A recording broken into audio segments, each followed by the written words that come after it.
Hi, this is Ravi. సీట్ల sharing విషయంలో చంద్రబాబు మోడీ అమిత్ షాను mesmerise చేశారు. తన టాలెంట్తో, తనకున్న పరిచయాలతో, తనకున్న ఒక స్పెషాలిటీతో వాళ్ళని మెస్మరైజ్ చేసేసి సీట్ల షేరింగ్ విషయాన్ని కూడా వాళ్ళతో ఒప్పించేలా చేశారు. ఎందుకు చంద్రబాబు నాయుడు ఏం చేశారు, ఆయన దానికి సంబంధించి ఆయన వాడిన టెక్నిక్ ఏంటి, ఇదే అంశంపై మనతో మాట్లాడేందుకు సీనియర్ జర్నలిస్ట్ సిఎస్ రావు గారు ఉన్నారు. ఆయన అడిగి మరిన్ని వివరాలు తెలుసుకుందాం. సార్ నమస్కారం. సార్ నమస్తే సార్. సీట్ల షేరింగ్ దాదాపు ఫైనల్ అయిపోయింది. సాధారణంగా అసలు బీజేపీని ఒప్పించడం ఎవరి వల్ల సాధ్యం కాదు, ఎందుకంటే వాళ్ళు అధికారంలో ఉన్నారు, అదే వాళ్ళ కేంద్రంలో ఉన్నారు.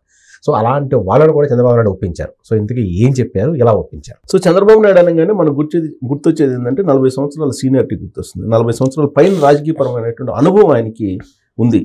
ఆ ప్రయాణంలో ఎన్నో ఒడిదుడుకులు చూశారు, ఎన్నో పీక్స్ని కూడా చూశారు, ఎన్నో డౌన్ టర్న్స్ని కూడా చూశారు. లాస్ట్కి జైలు జీవితం కూడా 53 రోజులు గడిపారు. అయిపోయింది. ప్రధానమంత్రి కావాల్సినటువంటి స్టేజ్లో ఆయన ప్రధానమంత్రి కావాల్సింది, కానీ ఆయన కేవలం రాష్ట్రం కోసం, రాష్ట్ర అభివృద్ధి కోసం నాకు ప్రధానమంత్రి పదవి అవసరం లేదని చెప్పి ఆయన చెప్పిన వాళ్ళకు ప్రధానమంత్రిని అక్కడ ఇచ్చి అక్కడ రాష్ట్రంలో ఆయన ఉన్నారు. ఆ రోజు ప్రధానమంత్రి కావాలనుకుంటే చంద్రబాబు నాయుడుకి ప్రధానమంత్రి పదవి కూడా వస్తుంది. అప్పుడు దేవగౌడ ఆ టైంలో డెఫినెట్గా చంద్రబాబు నాయుడు కావాలనుకుంటే చంద్రబాబు నాయుడుకి ఇచ్చిండేవాళ్ళే. ఆ స్థాయిలో అప్పుడు యునైటెడ్ ఫ్రంట్ని, నేషనల్ ఫ్రంట్ని నడిపారు. ఆయన తెర వెనుక తెర ముందు నడిపారు. సో ఒకప్పుడు ప్రధాన ప్రతిపక్షంగా లోక్సభలో నీకు తెలుగుదేశం పార్టీ ఉంది. ఆ స్థాయిలో తెలుగుదేశం పార్టీని తీసుకెళ్లాడు చంద్రబాబు నాయుడు. రాష్ట్రపతిని ఎవరిని పెట్టాలో చంద్రబాబు నాయుడు నిర్ణయించారు. ప్రధానమంత్రి ఎవరు ఉండాలో చంద్రబాబు నాయుడు నిర్ణయించారు. తర్వాత కేంద్ర కేబినెట్ లో ఎవరెవరు ఉండాలి అనేది కూడా చంద్రబాబు నాయుడే కొన్ని సలహాలు సూచనల ద్వారా అక్కడ మొత్తం టోటల్ గా కేంద్ర ప్రభుత్వాన్ని తెరవెనుకుని నడిపించేటువంటి పరిస్థితి చంద్రబాబు నాయుడుది. అలాంటి సిచ్యువేషన్ చంద్రబాబు నాయుడుది.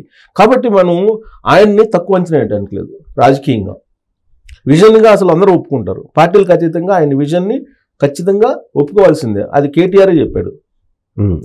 విజన్ కక్కేటువంటి కల్వకుంట ఫ్యామిలీయే చంద్రబాబు నాయుడిని విజన్ని ఒప్పుకుంటారు. ఎందుకంటే 2020 విజన్ ఏ విధంగా ఫలించింది. ఇవాళ హైదరాబాద్ కానీ తెలంగాణ కానీ సుభిక్షంగా ఉండటానికి, తలసరి ఆదాయం హైయెస్ట్ ఉండటానికి భారతదేశంలో చంద్రబాబు నాయుడే కారణం. 2020 విజన్ తయారు చేశారు కాబట్టి ఆ విజన్ ఫలాలు ఇవాళ వస్తున్నాయి. విత్తనం ఆయన నాటాడు, అది చెట్టు కాయలు కాసే నాటికి ఆయన ముఖ్యమంత్రిగా లేడు. అయినంత మాత్రం చేత ఆయన వేసినటువంటి విత్తనం చెట్టు అయిందనేటువంటి విషయం అందరికీ తెలుసు. ఐఎస్బికి వెళ్ళినప్పుడు ఐఎస్బికి నీరాజనం పలికారు ఆయనకి. ఇటీవల కాలంలో ఐఎస్బికి వెళ్ళారు, సెలూరు జూబ్లీ సందర్భంగా ఐఎస్బికి వెళ్ళారు, బయోటెక్ వెళ్ళారు. బయోటెక్ వెళ్ళిన సందర్భంగా ఆయనకి ఏ విధంగా వాళ్ళు అక్కడ ఉన్నటువంటి శాస్త్రవేత్తలు కానీ వాళ్ళందరూ ఏ విధంగా చంద్రబాబు నాయుడు రిసీవ్ చేసుకున్నారో మనం చూసాం. ఆయన ఆ రోజున ఐఎస్బి ఆవరణలో నాటిన చెట్టును కూడా గుర్తుపెట్టుకున్నారు. వాళ్ళు అక్కడ ఒక మొక్కను నాటాడు, ఆ మొక్కను కూడా గుర్తుపెట్టుకున్నారు. అంటే ఒక మేలు చేసినప్పుడు తాత్కాలికంగా ఆయన్ని ద్వేషించవచ్చు, కానీ ఎవరైతే మేలు చేశారో వాళ్ళ నుంచి లబ్ధి పొందారో వాళ్ళు ఎవరు మర్చిపోరు. అలానే చంద్రబాబు నాయుడు అనేక రకాల ఈ 40 సంవత్సరాల రాజకీయ అనుభవంలో అనేక రకాల ఆటుపోట్లను ఎదుర్కొన్నాడు, అనేక రకాల విమర్శలను ఎదుర్కొన్నారు, అనేక రకాల ఆరోపణలు కూడా ఎదుర్కొన్నారు. అలాగే ఆయన అభివృద్ధిని కూడా చేసి చూపించారు. ఆరోపణలు అనేది సహజం ఎవరిపైన. రాజకీయాలు సర్వసాధారణంగా ఆరోపణలు వస్తూ ఉంటాయి. ఇప్పుడు తాజాగా మళ్ళీ ఐఎంజీ భూములకు సంబంధించిన వ్యవహారాన్ని బయటికి తీసుకొచ్చి బ్లూ మీడియా ఫోకస్ చేస్తుంది. సరే, ఐఎంజీ భూములు సంబంధించి ఒకవేళ అది నిజమైతే మరి రాజశేఖర రెడ్డి ఎందుకు కమ్ముకున్నాడు? రాజశేఖర రెడ్డి ఉన్నారు కదా, కేంద్రంలో కాంగ్రెస్ ప్రభుత్వం ఉంది, రాష్ట్రంలో కాంగ్రెస్ ప్రభుత్వం ఉంది. మరి ఐఎంజీ భూములకు సంబంధించి అప్పుడే తేల్చొచ్చు కదా, సిబిఐ ఎంక్వైరీ వేయించి. ఇప్పుడు చంద్రబాబు నాయుడు మీద హౌస్ కమిటీలు 20 వేసాడండి. హైకోర్టులో దాదాపు ఒక 7-8 కేసులు వేశాడు. మరి చంద్రబాబు నాయుడు మీద ఎంక్వైరీ చేయించి ఆయన్ని శిక్షించవచ్చు కదా. ఎందుకు ఉపసంహరించుకున్నాడు రాజశేఖర రెడ్డి? అదేమంటే ఏం చెప్తారు, న్యాయ వ్యవస్థని, జ్యుడిషియరీ వ్యవస్థను కూడా మ్యానిపులేట్ చేస్తాడు చంద్రబాబు నాయుడు అని చెప్తుంటారు. మరి అంత టాలెంట్ ఉంటే మరి జైల్లో ఎట్ట పెట్టారు మీరు చంద్రబాబు నాయుడిని? చంద్రబాబు నాయుడు 53 రోజులు జైల్లో పెట్టారు కదా వైఎస్ఆర్ కాంగ్రెస్ పార్టీ, జగన్మోహన్ రెడ్డి. మరి ఆయన ఇప్పుడు సజ్జల రామకృష్ణుడు సీనియర్ జర్నలిస్ట్, ఆయనకి తెలుసు ఐఎంజీ భూములు ఏం జరిగింది, భూదాన్ భూములు ఏం జరిగింది, హిందూ ప్రాజెక్టులు ఏం జరిగింది, ఇవన్నీ తెలుసు కదా సజ్జల రామకృష్ణారెడ్డి. మరి ఇప్పుడు ఐఎంజీ భూముల గురించి మాట్లాడుతూ ఆయన ఏమంటాడు, ఆయన సజ్జల రామకృష్ణారెడ్డి ఆ రోజు రాజశేఖర రెడ్డి ఉదాసీనంగా వ్యవహరించాడు, చంద్రబాబు నాయుడు పట్ల ఉదాసీనంగా వ్యవహరించాడు, అందుకనే ఆయన శిక్షించబడలేదు, లేకపోతే అప్పుడే శిక్ష పడి ఉండేదని. అంటే రాజశేఖర రెడ్డిని నిందిస్తున్నాడు, ఆయన పరోక్షంగా నిందిస్తున్నట్టే కదా సజ్జల రామకృష్ణారెడ్డి.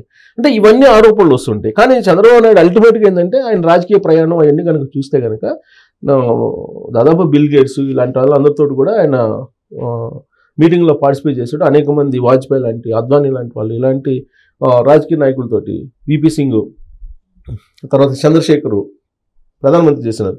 వీళ్ళందరితో కూడా ఆయన కలిసి ప్రయాణం చేసిన ఆయన, పివి నరసింహరావు ఇలాంటి వాళ్ళు అందరితో ప్రయాణం చేసిన వ్యక్తి. విద్యార్థి దశలో ఇందిరాగాంధీని మిస్మరైజ్ చేసినటువంటి వ్యక్తి చంద్రబాబు నాయుడు. సో అంత అపారమైనటువంటి రాజకీయ అనుభవం ఉన్నటువంటి చంద్రబాబు నాయుడు ఇప్పుడు నరేంద్ర మోడీని అలాగే అమిత్ షాని తను సీట్ల షేరింగ్ విషయంలో ఏం చెప్తే అది వినేలా చేయగలిగారు. అదే రాజకీయపరమైనటువంటి చాణక్యం. రాజకీయపరమైన చాణక్యం ఏంటంటే తాను ఏదనుకున్నారో అది నెరవేర్చుకునేలా చేయటం, అవతల వాళ్ళని కన్విన్స్ చేయడం అనేది రాజకీయపరమైన చాణక్యత. కానీ జగన్మోహన్ రెడ్డి ఏం చేస్తున్నారు, అవతల వాళ్ళు మాట వినకపోతే జైల్లో పెట్టేసేయడం అని చెబుతున్నారు, పోలీసులు కేసులు పెట్టి. అది కాదు కదా. చంద్రబాబు నాయుడు పాలసీ ఏంటంటే కన్విన్స్ చేయటం. తనకున్నటువంటి స్టామినా ఏంటంటే, తనకున్నటువంటి పాజిటివ్ పాయింట్ ఏంటంటే ఎదుటి వాళ్ళని మిస్మరైజ్ చేయడంతో పాటు కన్విన్స్ చేయటం. కన్విన్స్ చేసి తను అనుకున్నది సాధించేలాగా చేస్తాడు చంద్రబాబు నాయుడు ఎప్పుడు కూడా. ఇప్పుడు అదే చేశారు చంద్రబాబు నాయుడు. అసలు పొత్తు కుదరదు, సీట్ల షేరింగ్ విషయంలో పవన్ కళ్యాణ్ 80 తీసుకోవాలి, 60 తీసుకోవాలని చెప్పి రకరకాలుగా లేఖలు రాసిన వాళ్ళు ఉన్నారు, రకరకాల కామెంట్లు చేసిన వాళ్ళు ఉన్నారు. అసలు సీట్లు కాదు పవర్ షేరింగ్ కావాలని చెప్పి డిమాండ్ చేసిన వాళ్ళు ఉన్నారు. తర్వాత 10 ఎంపీ స్థానాలు కావాలి, 60 అసెంబ్లీ స్థానాలు కావాలన్న వాళ్ళు ఉన్నారు.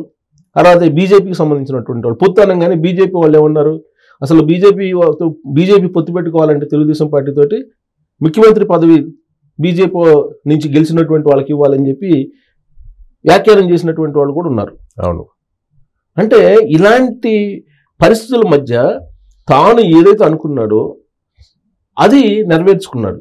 ఏంటి ఆయన అనుకున్నది ఏంటి అసలు చంద్రబాబు నాయుడు, జనసేనకి కానీ బీజేపీకి కానీ 10కి మించి ఇవ్వకూడదు, వీలైతే 8 కట్ చేయాలి ఎంపీ స్థానాలు, 8, 10 కూడా కాదు, 8 స్థానాలు, అలాగే 30 అసెంబ్లీ, ఇంతకు మించి ఇవ్వకూడదు అనుకున్నారు. తెలుగుదేశం పార్టీ 145 అసెంబ్లీ స్థానాల్లో పోటీ చేయాల్సిందే, అలాగే 18, 19 లోక్సభ స్థానాల్లో పోటీ చేయాలని చెప్పి ఆయన ఒక బ్లూ ప్రింట్ ప్రిపేర్ చేసుకున్నారు. దానికి సంబంధించి ఎక్స్ప్లెయిన్ చేయడానికి కూడా కావాల్సినటువంటి మెటీరియల్ని తయారు చేసుకున్నాడు. అవతల వాళ్ళు కావాలనేటువంటి పరిస్థితుల్లో ఎక్స్ప్లెయిన్ చేయగలిగాడు ఆయన. అందుకే ఇప్పుడు ఆయన ఏదైతే అనుకున్నాడో 145 అసెంబ్లీ, అలాగే 18, 19 లోక్సభలో పోటీ చేయడానికి తెలుగుదేశం పార్టీ సిద్ధమైంది. మిగిలినటువంటి వాటిని బీజేపీ జనసేనకి షేరింగ్ చేసేదానికి సిద్ధమయ్యారు. ఇక్కడ కూడా ఒక ట్విస్టే. ఇప్పుడు వాళ్ళకి ఇచ్చేటువంటి వాటిల్లో కూడా అభ్యర్థులను ఎవరిని పెట్టాలనేది కూడా చంద్రబాబు నాయుడుని నమ్మి చంద్రబాబు నాయుడు మీద పెట్టారు. ఓకే, మీ ఇష్టం వచ్చిన వాళ్ళని XYZ చూపిస్తే వాళ్ళనే పెడదాం ఈ స్థానాల్లో అని చెప్పి. అంటే ఆయన అనుకున్నది ఒప్పించగలిగాడా లేదా నరేంద్ర మోడీ అలాగే అమిత్ షా తోటి? అంటే వీళ్ళు ఏదైతే ఇప్పటి వరకు ప్రచారం చేశారో బీజేపీలో వాళ్ళు, అలాగే జనసేన వాళ్ళు, క్యాడర్ కానీ కొంతమంది లీడర్లు కానీ, వాటన్నిటికీ భిన్నంగా ఇప్పుడు సీట్ల షేరింగ్ విషయంలో తాను అనుకున్నది, సీట్ల స్థానాల విషయంలో కూడా ఆయన అనుకున్నటువంటి స్థానాల్లోనే ఫిక్స్ చేశారు కదా. ఇప్పుడు ఏంటి, రాజమండ్రి, ఏలూరు, ఓకే, రాజంపేట, తిరుపతి ఇవే కదా వాళ్ళకి ఇస్తుంది. సో 4, 5 ఇస్తున్నారు. నరసాపురం ఎలాగో అది రఘురామకృష్ణరాజు ఏ పార్టీలో ఉన్నా కానీ అది పార్టీలకు అత్యధికంగా ఆయనకి ఇవ్వాల్సిన బాధ్యత ఉంది. అందరికీ ఉంది బాధ్యత ఉంది. రాష్ట్ర ప్రయోజనాల దృష్టి ఆయనకి ఇవ్వాలి. ఎందుకంటే ఆయన ఒక ప్రతిపక్షం, ఆయనే ప్రతిపక్షం, పెద్ద ప్రతిపక్షం కాబట్టి మీడియా కూడా ఆయనే ప్రతిపక్షం రఘురామకృష్ణ. కాబట్టి ఆయనకి ఏ పార్టీ తరఫు నుంచైనా కానీ ఇవ్వాల్సిందే. సో కాబట్టి ఈ 5 అంతే, అది ఇవ్వాలనుకున్నారో అంతవరకే ఇచ్చేస్తారు చంద్రబాబు నాయుడు. అది ఒప్పుకునేలాగా చేసుకోవడం అనేది చంద్రబాబు నాయుడు యొక్క చాణక్యం. ఒప్పుకునేలాగా చేశారు కదా. ఇప్పుడు వీళ్ళందరూ ఏమైనా కానీ పొత్తులు చెడగొట్టాలని చెప్పి బ్లూ మీడియాలో అసలు వాళ్ళైతే ఏకంగా 100 స్థానాల్లోనే పోటీ చేసేది, 45 స్థానాల్లో పోతున్నాయి. అసలు చంద్రబాబు నాయుడు 90 స్థానాల్లోనే పోటీ చేస్తారని ఒకళ్ళు బ్లూ మీడియా. అసలు ఎంపీ స్థానాల్లో కూడా 10 స్థానాల్లోనే తెలుగుదేశం పార్టీ పోటీ చేయబోతుంది, మిగతా అన్ని కూడా బీజేపీకి జనసేనకు పోతాయని ఒకళ్ళు. అసలు ఎందుకు చంద్రబాబు నాయుడు పవన్ కళ్యాణ్ ఢిల్లీ వెళ్ళాడు శుక్రవారం రోజు వెళ్ళి, వాళ్ళు బీహార్ ఫార్ములా రాబోతుంది, బీహార్లో లాగానే షేరింగ్ ఉంటుంది అని చెప్పి ఒక ప్రచారం చేశారు. సరే, బీహార్ కాదు, ఒడిశా లాగానే ఉంటుంది, అంటే 50-50 షేరింగ్ ఉంటుంది, సీట్ల షేరింగ్ అని చెప్పి బ్లూ మీడియా ఒక ప్రచారం చేసింది. ఎవరు ఎన్ని చేసినా కానీ ఎలాంటి ఆడంబరాలకి లేదంటే ఎలాంటి కామెంట్లకి తావివ్వకుండా చంద్రబాబు నాయుడు తాను అనుకున్నటువంటి బ్లూ ప్రింట్ ప్రకారమే అమిత్ షాని, నరేంద్ర మోడీని తన వైపు తీసుకురాగలిగారు. ఈవెన్ జైల్లో ఉన్నప్పుడు కూడా అనేక నెగోషియేషన్స్ జరిగినాయి. ఆయన 53 రోజులు జైల్లో గడిపినప్పుడు కూడా అనేకమైనటువంటి నెగోషియేషన్స్ జరిగాయని చెప్పేసి అప్పట్లో ప్రచారం జరిగింది.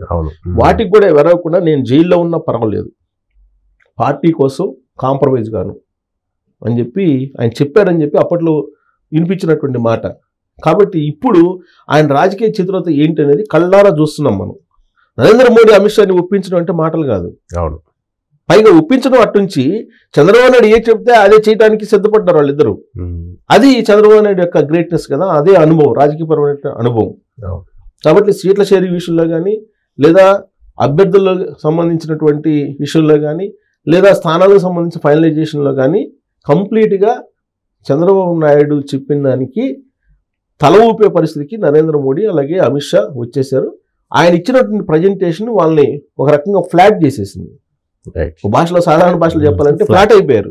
చంద్రబాబు నాయుడు ఇచ్చినటువంటి ప్రజెంటేషన్ ఫ్లాట్ అయిపోయారు.